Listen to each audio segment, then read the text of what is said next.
Hello beautiful people, I'm Vlad from Synaptic Schism, and the video today is about humanizing your drums. Your drums will never sound exactly like a human being playing it, but they can be improved, and that's the objective that I will try to reach today. I'm going to talk about a number of things. More than half of them are stuff that are available on YouTube. You will have chapters in the video so that you can search for the thing that you want to check out. We'll start with the very basic stuff and we'll end with the stuff that usually I do for my drum parts that I have personally not seen anyone doing. Okay, so this is not one of those, oh, if you wait until the end you're going to have the magical thing. It's not. You can check the chapters if you want to check other stuff. I don't want you to lose your time, so let's go. I have these two drums here, so the basic and the treated. They share the same MIDI notes in the sense of they are, if a kick is being played, a kick is being played in the other one, if a snare is being played, and so on. Okay, they are not exactly the same, but that's the point of the video, is show you why they are not the same. So I'm going to show you both of them so that you can check the differences. So this is the typical basic bad MIDI drum, right? Everything has the same sound played at the same velocity and so on, all right? And this is my drums. These are my drums. Okay? Compared again with the basic. All right. So first things first. The first thing that you need to do is to find a good drum library. I am sorry, but if your samples are really bad, your drums are going to sound bad. It doesn't matter what you change, they might improve a little bit, but they are not going to have that wow thing, okay? I use Khrim Drums. There is a free version of Khrim Drums, so I can leave the link in the description. You can check the free version. There are many different good drum libraries. Research to check what is it that you want. This is the one that I use, and it's configured to the stuff that I do and so on. But get good drums, all right? So that's the first part. The second part is something that appears in every single bad MIDI part, which is the velocities are all maxed out. So people start programming their drums with velocities at 127 by default, and they just program everything at 127. So what I would advise you to do is, when you are writing the basic like rhythm that you want, just start at around 100. Usually I'm like in the low 90s, low 100s. I want some headroom if I need a little bit more velocity or strength, and I want headroom below it so that I can go softer and even lower for ghost notes. So by default, just don't put stuff at max. That's it. No drummer plays at max speed and max strength all of the time. I actually had a drummer that played like that, but he wasn't a very good drummer, so that doesn't matter. 9. No max. Nobody plays like this, okay? So just lower it. Do yourself a favor, around 100, that's fine. So write the initial stuff like this, and then you can change stuff the way that we are going to talk about, okay? Now, to me, humanizing drums is all about snare, hi-hat, ride, and toms. Kicks, usually they are always loud, even when played really softly. Crashes, cymbals, and so on, for the most part, don't make a big difference because they are very spaced out. But these things, the things that set the rhythm or that have very specific tonal qualities like the toms, those are the things that we need to focus our attention when we are humanizing, okay? So I'm going to show you differences for snare and hi-hat, but these things apply also to ride and to toms. So let's listen to the snare here. So this is the basic snare.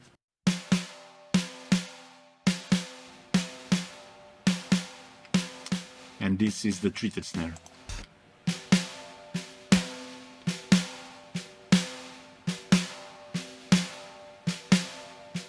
Okay, so what are the differences between the two? So the snare is here. Always the same velocity, always the same articulation. That's what we don't want. We want to use different articulations at different velocities depending on what is it that we want to listen to. In the case of my treated MIDI, you will see that I have snares in two different articulations. And the main snare, the snare hit, is where you have the actual hits, the louder ones. And then the snare off center is where I have the ghost notes. So these are ghost notes at different velocities also, and they are just giving that. Okay, the snare off center, the purpose is not to do this. That's the point that I'm trying to make, is that you are the articulations are going to give you different tones and sounds to that particular piece, and you should be abusing those in order to have the sound that you want. Let me give you an example. So this is a flam. So a flam is dropping both hands on the snare at different heights, and it gives this pada, pada, okay? However, if I put a flam very softly here and here, I now have a little bit more detail in that ghost note because it's going to sound like a, I believe the name is a ricochet. So check this out.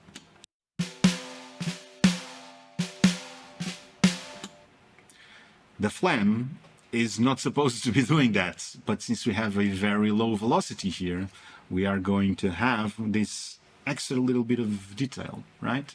You can go crazy with this stuff. I have no idea if this is going to work, but we are going to try it anyway. It's actually okay. I don't mind that. What if we put it here? No, that's awful.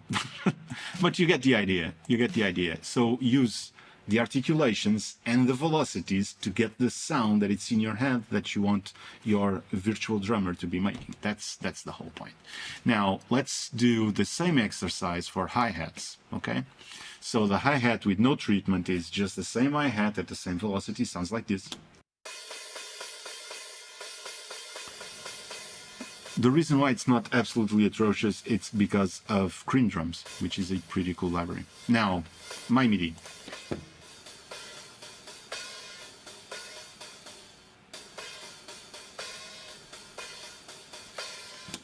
All right, so here, no surprise, same note, same velocity all the time, all right? In my treated version, I have 3 different articulations being used, which are basically different levels of the hi-hat being open. You could argue that depending on what the kick is doing, this stuff might not be possible. You would be correct. I don't think that that's the case here, but you would be correct in many other cases. However, again, it's how it is perceived that you want to mimic here, okay?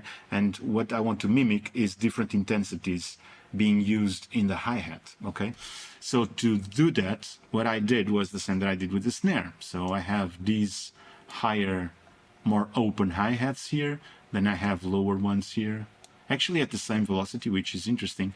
But I also have these hi-hats, the more closed ones. They rise in intensity from 60 to 66, 72, and then to the 84 in another articulation, which then creates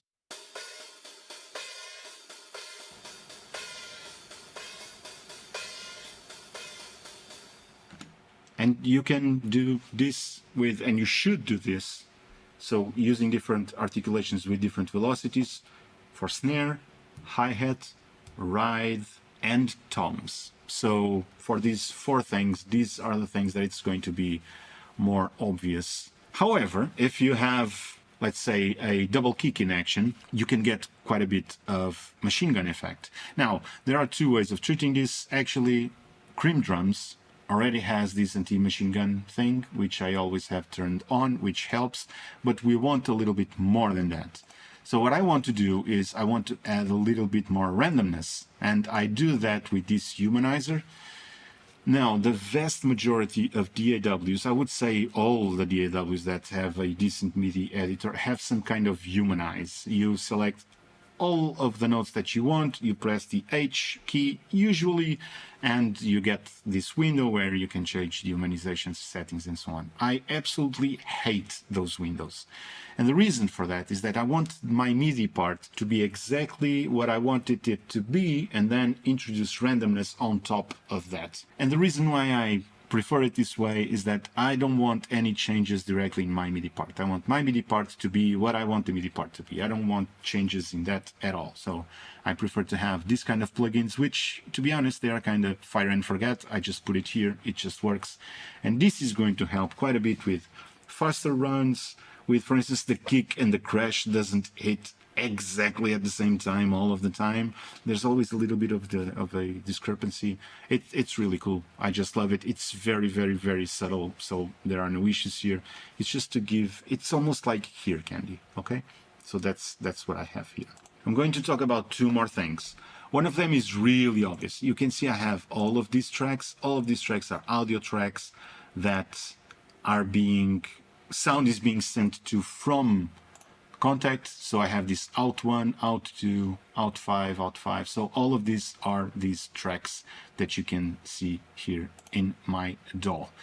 Now, the reason why this is important is because things sound really cool when we are writing, but when we are mixing, things get a little bit different. Sometimes you want to cut a little bit of the kicks because you want to lower the volume of it, or you want to do something cool with the hi-hat or the snare. It doesn't matter. What matters is that I'm going to bounce this so that this is audio afterwards.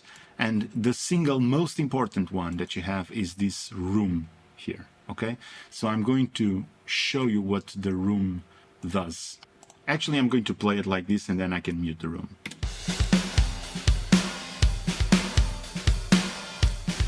Now without room.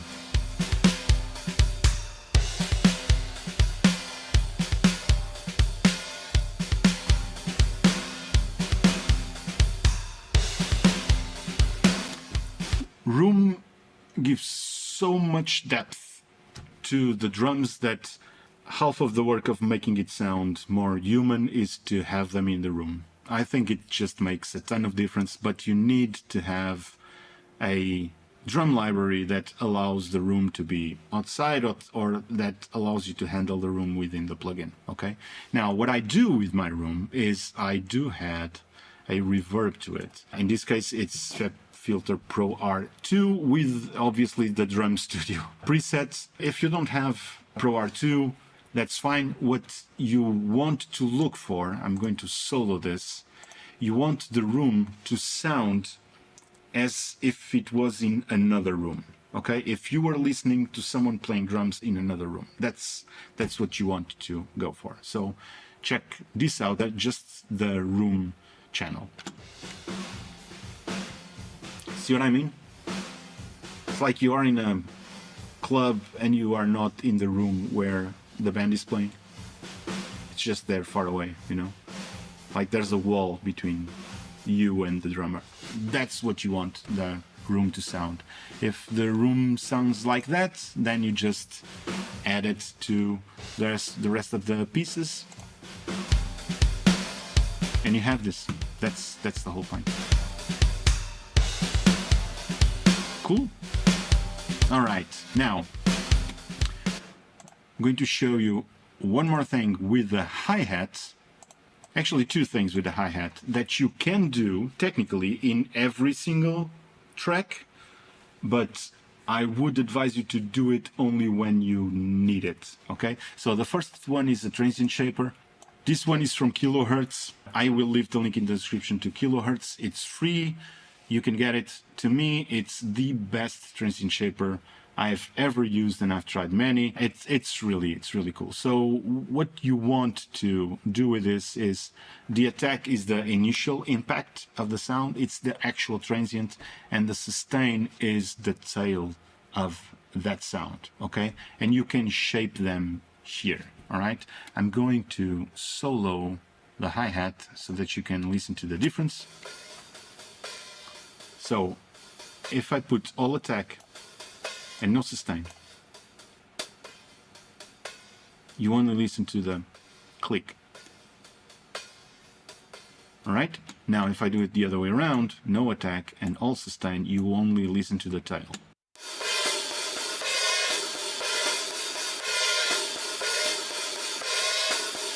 The pump is something that, as far as I know, only exists in this plugin. I have never seen it in any other transient shaper. It's cool. It's the weird space between the transient and the tail, okay? It's like the resonance of the hit. I usually don't touch it unless I really want to test something different.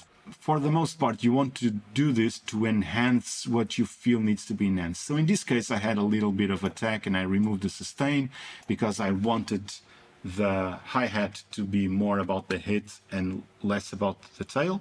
But you can use, for instance, if you have a kick and the kick doesn't have enough body, you can just add a little bit of sustain, which will increase the volume of the tail, which then will give a little bit more oomph to the kick, you know? So you can use this with whatever piece you want. Usually I use it when I know exactly that I want more transients or less transients, or more tail or less tail. When I identify this, I use the transient shaper, okay? Link in the description, and it's free. Last but not least, this pitch drift. So this pitch drift should be used with a lot of care. So the pitch drift, what it does, it's over this cycle, it's changing the pitch of this channel, okay? So in this case, it's changing the pitch over time of the hi-hat. You can adjust the speed here, so a quicker or slower cycle, and then the amount here. So this is no change, this is maximum change, maximum speed, all right? What you want with this is to find a good medium where you have a slight variance of pitch over time, that it's not, the cycle is not connected with your BPM, okay? You want this to sound random. Technically, you don't want this to sound at all. You want to know that it's there, that you can listen to it, but you don't want other people to be able to say that it's there. You know what I mean? It's just to introduce that variance. I always, 100% of the time, use this in hi-hats. You can use it also in snares and in the right cymbal. However, I would advise you to be very careful with having different cycles between them. Otherwise, it's just going to be weird. Different amounts between them. Well, amount, it's more what sounds good to you.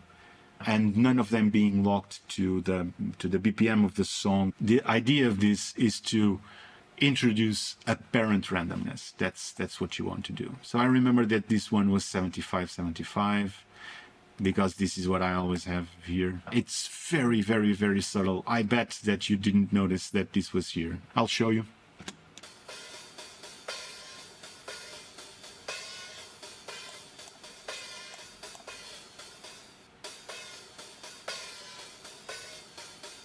See that this was so fast, and when it opens, you can hear the whoa. You don't want that. You want this to be very subtle.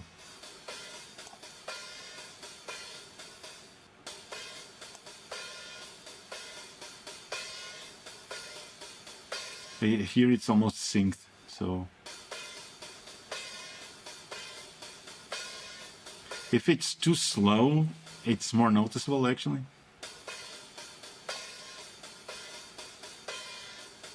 Okay, so this is it.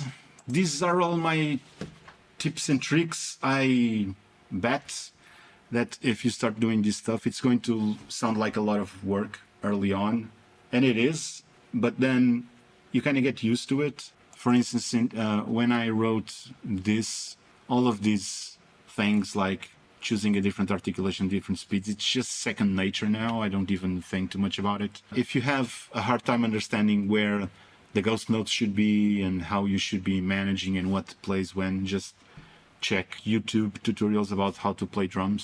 The objective is not for you to actually be able to execute. I don't know how to play drums, but to know what is it that the drummer would be thinking. That's your objective. I was lucky enough early on to have a really good drummer working with me, and he actually edited the MIDI for my first drum parts, and I was really terrible at it. This was a long time ago. Thank you, Andre. See you soon, my brother. And it was really enlightening to see him edit that. So don't get too desperate. Every single step is an improvement. It's not that each one of these things, they are going to have different impacts, but in the end, what you really want is a sound more like, somewhat sounds like a human playing, right? So I hope that you enjoyed this video, and if you have any ideas, let me know, and until the next video, bye bye.